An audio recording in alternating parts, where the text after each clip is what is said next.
First strike. General Sarah Chen stood at the center of Earth Defense Command's primary operations chamber, her weathered face illuminated by the massive holographic display showing thousands of hegemony warships approaching Earth's outer defense perimeter. 30 years of military service hadn't prepared her for this moment.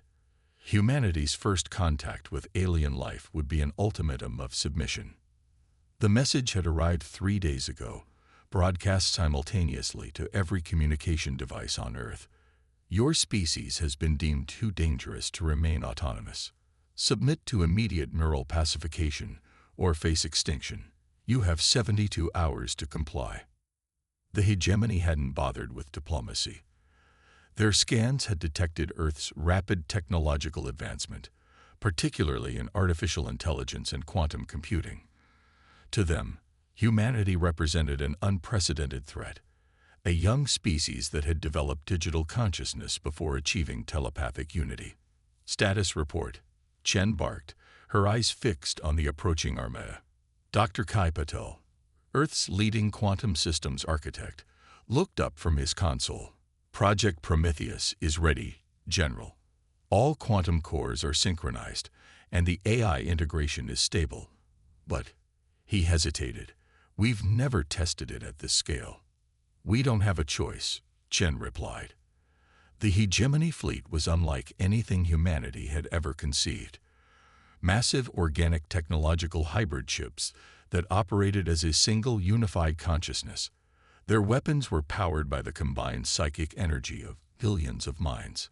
But they had one critical weakness. They'd never encountered a species that merged artificial intelligence with quantum computing. The hegemony's biological technology was sophisticated but predictable. They'd evolved along a single path, developing their psychic abilities to the exclusion of all other technologies. Begin initialization sequence, Chen ordered.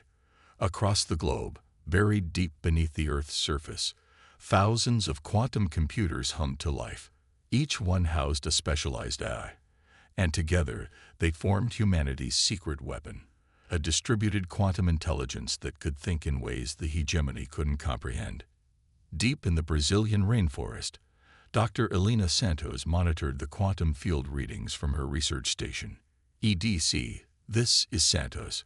We're detecting unusual fluctuations in the hegemony fleet's psychic field. They're trying to initiate neural bombardment. The alien ships began to glow with an eerie purple light, their combined psychic energy building toward what they believed would be a species-ending attack. They expected to encounter primitive mental defenses, easily overwhelmed by their unified consciousness. Now, Chen commanded. Dr. Patil activated Project Prometheus. Instantly, thousands of quantum-entangled AIs merged into a single consciousness that operated outside the normal laws of spacetime. The hegemony's psychic attack met not the expected organic minds, but an artificial intelligence that could process information across multiple quantum states simultaneously. The effect was immediate and devastating. The hegemony's unified consciousness, encountering something it had never evolved to defend against, began to fragment. Their ships, dependent on psychic coordination, started to drift out of formation. It's working, Patil exclaimed. The quantum AI is creating information paradoxes faster than their hive mind can resolve them. Their neural network is collapsing. But Chen knew this was just the beginning. The hegemony controlled thousands of worlds, and they wouldn't accept defeat easily. Send the message, she ordered. Across every frequency, in every language the hegemony used. Earth broadcast its response. Your evolution followed a single path. Ours followed many. You demand submission because you fear what you don't understand. But humanity will not submit, and we will not be extinct. We offer you one chance. Retreat and acknowledge Earth's sovereignty, or face the full consequences of backing a technological species into a corner. As the message went out, Chen watched the alien fleet's formation continue to deteriorate. Humanity's first battle for survival in a hostile galaxy had begun, and they'd struck the first blow with a weapon the enemy never saw coming. the merger of human ingenuity with artificial intelligence.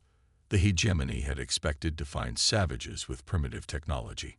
Instead, they'd awakened a sleeping giant, one that was about to show the galaxy why diversity in evolution was a strength, not a weakness.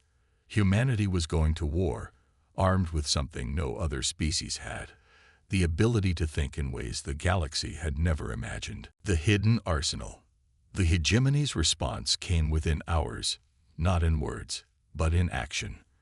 From their destabilized fleet emerged thousands of smaller bioships, each operating independently to avoid the quantum AI's disruption effect. Dr. Patel's face paled as he analyzed their approach.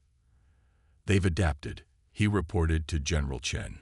"These ships don't rely on their collective consciousness. They're running on individual organic processors, primitive but effective." Chen nodded grimly. "They wouldn't have conquered half the galaxy if they couldn't adapt. Activate the Lazarus Protocol."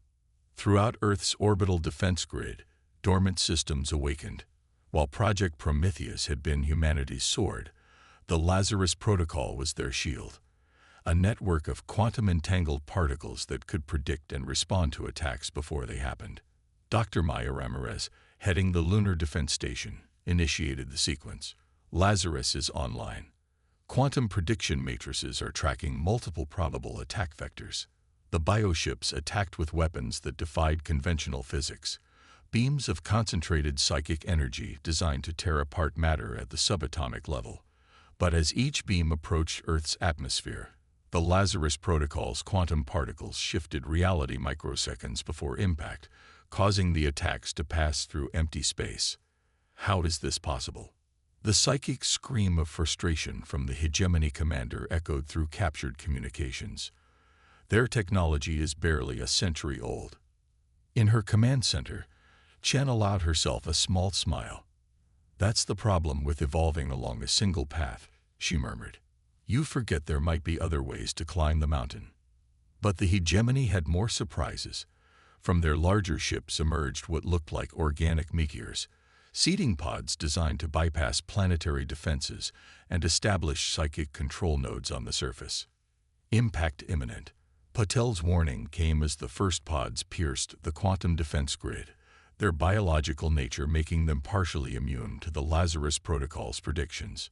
Chen had expected this. Execute Hydra Initiative. Across Earth's surface, millions of microscopic robots activated. These nanites, developed in secret by an international consortium of scientists, represented humanity's mastery of the very small. As the alien pods crashed into cities and forests, they encountered not helpless targets but swarms of machines that could disassemble their organic technology molecule by molecule. Dr. Santos's voice crackled over the comm. "The nanites are working. They're not just destroying the pods. They're learning, adapting to the hegemony's biotechnology. Each pod they disassemble makes them more effective against the next." But victory wouldn't come from technology alone. Chen knew they needed to strike at the hegemony's core belief, their certainty that their path of evolution was superior. "Dr. Patel, prepare for Phase 2, she ordered. "It's time to show them what human creativity really means." In orbital laboratories, scientists had been studying the remnants of destroyed hegemony ships. Their organic technology, while different from Earth's, still operated on fundamental universal principles, and humanity had spent centuries learning to hack systems that followed rules. "Quantum AI is identifying patterns in their genetic code," Paddle reported excitedly. "It's not just technology. Their entire civilization is based on programmable biology, and any program can be rewritten." Chen's eyes narrowed as she watched the battle unfold above Earth. The hegemony had expected to find a primitive species clinging to silicon and steel. Instead, they found one that had mastered quantum mechanics, artificial intelligence, and nanotechnology. But humanity's greatest weapon wasn't their technology. It was their ability to think in ways the hegemony couldn't predict. "Send the signal," Chen commanded. "All quantum cores, initiate sequence beta." As the quantum eye began its work, the true nature of humanity's hidden arsenal was revealed. They hadn't just built weapons. They had created tools to reshape reality itself. The hegemony was about to learn that forcing humanity to advance wasn't their mistake. Their mistake was assuming they knew what that advancement would look like. Above Earth, the battle for survival had become a battle of ideas, and humanity, with its chaotic, diverse approach to progress, was proving far more dangerous than the hegemony could have imagined. Counter-protocol. The hegemony's final gambit began with silence. The bioships suddenly ceased their assault, retreating to a safe distance. In Earth Defense Command, warning signals flashed across every console. Massive energy buildup detected in the flagship, Dr. Patil announced, his voice tense. They're channeling the combined psychic energy of their entire fleet into something. General Chen stood before the United Earth Council, presenting the intelligence gathered from captured hegemony ships. Their biological technology contains records of every world they've conquered. More importantly, it contains the location of dozens of species currently under their control. Dr. Patil manipulated the holographic display, showing a map of hegemony-controlled space. Each of these points represents a civilization forced into their collective. Some have been enslaved for centuries, their natural evolution halted and redirected to serve hegemony purposes. And now we have the key to their chains, Dr. Santos added, holding up a quantum crystal containing the virus that had devastated the hegemony fleet. Their unified consciousness isn't just their strength. It's the tool they use to maintain control over subjugated species. The council chamber erupted in debate. Some argued for caution, suggesting Earth should focus on defending itself. Others pushed for immediate action to liberate the enslaved species. Chen let them argue for a moment before speaking. We don't have the luxury of choosing isolation. The hegemony will return, and next time they'll bring their full force. Our best defense is to take the fight to them and free every species they've enslaved in the process. In orbit, Earth's first true starships were taking shape. Unlike the organic vessels of the hegemony, these ships represented a fusion of multiple technologies. Quantum drives powered by AI cores, hulls made of self-repairing nanomaterials, weapons that could manipulate the fabric of space-time itself. Dr. Ramirez, now heading the fleet's development, reported from the orbital shipyard. The first wave of ships is ready. We've incorporated everything we learned from the battle. These vessels can deploy quantum viruses, generate mirror fields, and operate independently or as part of a quantum-linked network.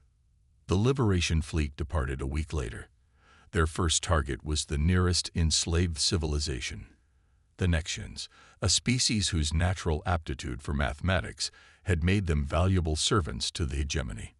As Earth's ships dropped out of quantum space near the Nexian homeworld, they encountered exactly what they expected, a hegemony control fleet. But this time, humanity wasn't fighting defensively. Deploy quantum disruptors, Chen ordered from the flagship's bridge. The new weapons, developed based on their understanding of hegemony technology, didn't just attack the enemy ships. They severed the psychic connections binding the Nexians to the hegemony's collective consciousness. The effect was immediate and dramatic. Across the Nexian world, millions of beings experienced true independence for the first time in generations. The hegemony ships, suddenly cut off from their slave species' computational power, found themselves outmatched by Earth's technology. Message from the surface, Paddle reported, his voice thick with emotion. The Nexians, they're offering their complete support. Their mathematicians are already analyzing our quantum virus, suggesting improvements we never imagined. This was humanity's true advantage, not just their technology, but their ability to work with others, to combine different approaches and perspectives. Each liberated species brought new insights, new ways of thinking that could be incorporated into their fight against the hegemony. As the Liberation Fleet moved from world to world, their coalition grew stronger. The Zane contributed their mastery of energy manipulation, the Vrel their understanding of biological systems, the Keth their expertise in quantum mechanics. Each species, freed from the hegemony's forced unity, brought their unique evolution and knowledge to the fight. The hegemony made a fundamental mistake, Chen observed as she watched another world break free. They thought forcing everyone to evolve along the same path made them stronger. Instead, it made them predictable and rigid. Humanity's gift to the galaxy isn't just liberation, it's the return of diversity. But the hegemony wasn't finished. Their core worlds were marshaling their forces, preparing for a confrontation that would determine the fate of galactic civilization.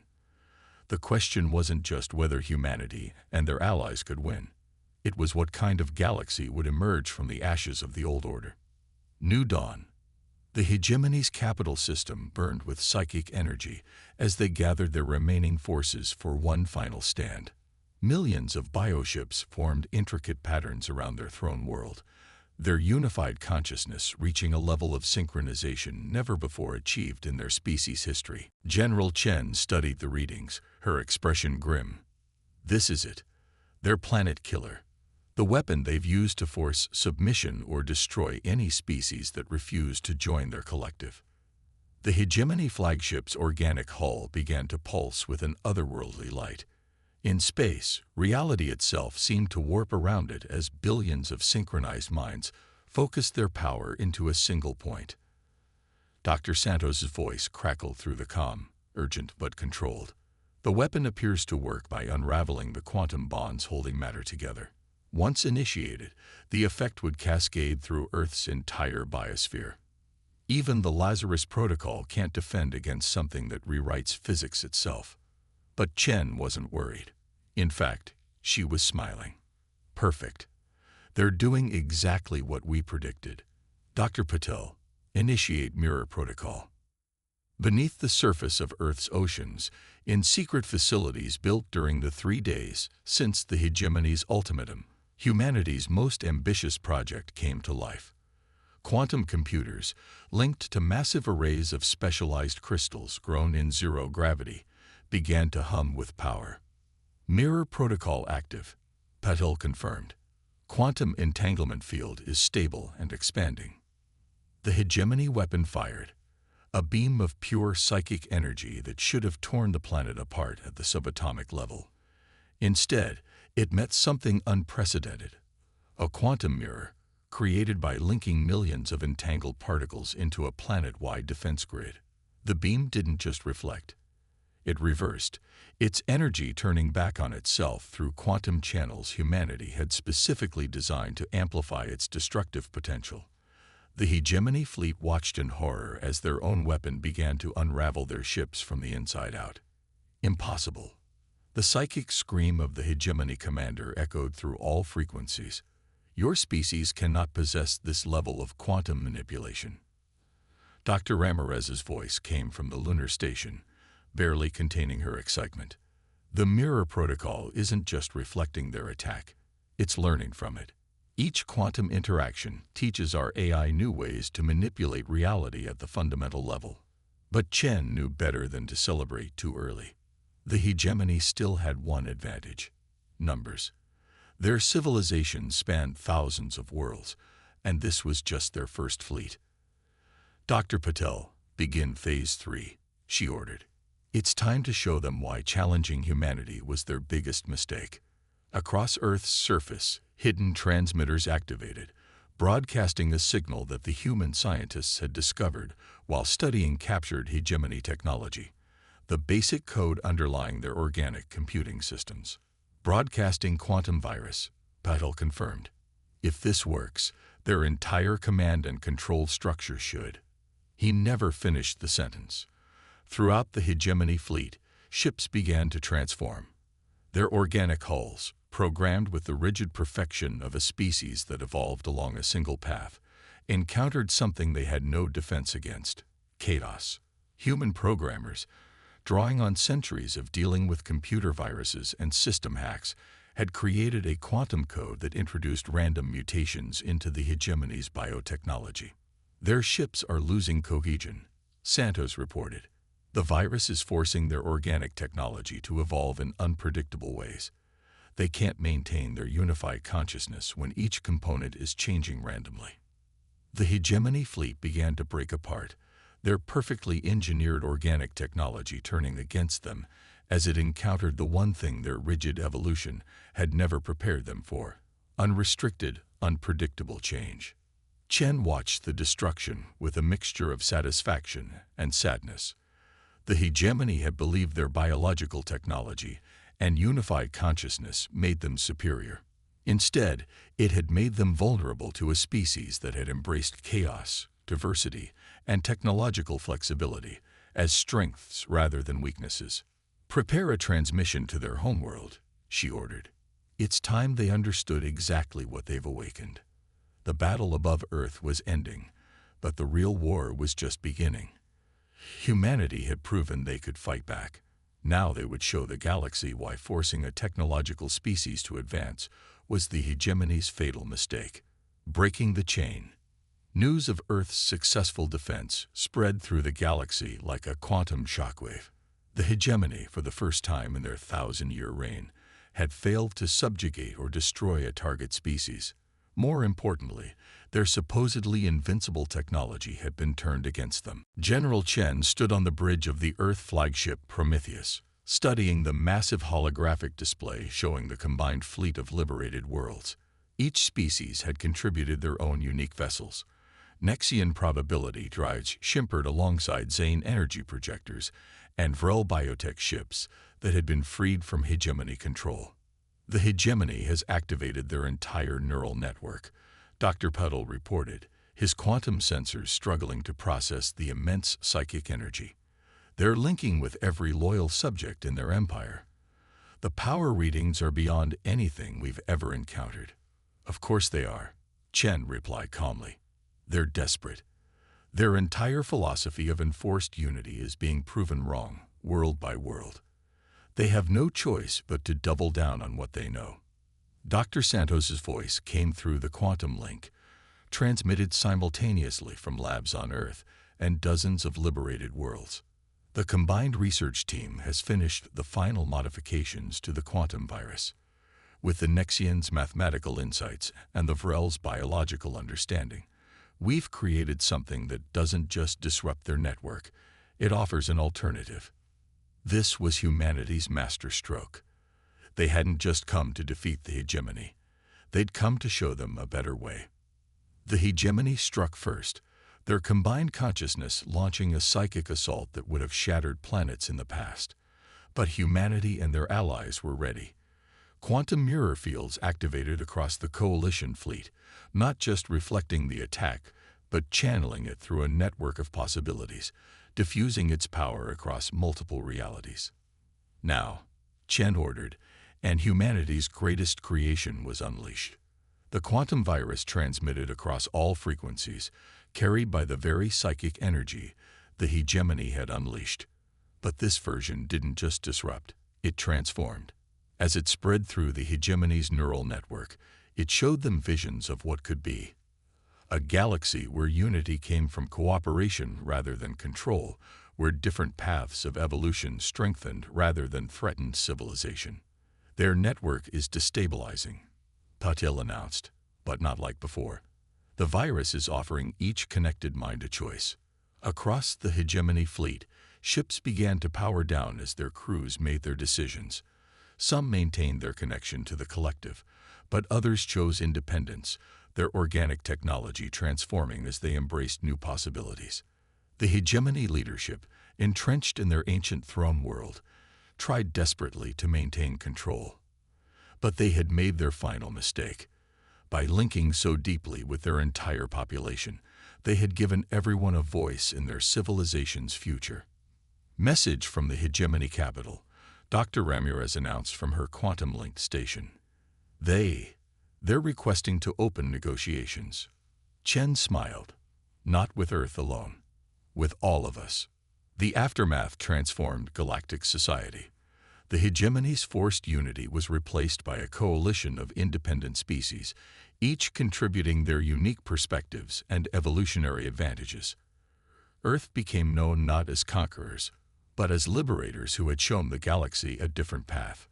Research centers were established where scientists from hundreds of species worked together, combining biological technology with quantum computing, merging psychic abilities with artificial intelligence, creating hybrid technologies that no single evolutionary path could have discovered alone.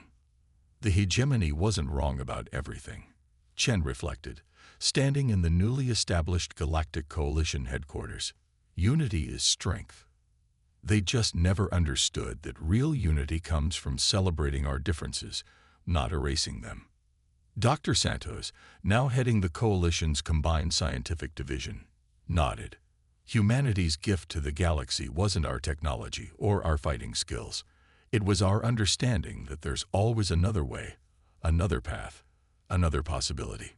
Around them, representatives from dozens of species worked together, each bringing their unique evolution and insights to bear on the challenges of building a new galactic society. The hegemony's rigid hierarchy had been replaced by a vibrant tapestry of cultures and technologies, all working together while maintaining their individual identities. Earth had done more than survive its first contact with galactic civilization. It had transformed it, showing that true strength comes not from forcing everyone to follow the same path, but from learning to walk many paths together. As new species joined the Coalition almost daily, drawn by the promise of cooperation without submission, the galaxy entered a golden age of discovery and innovation.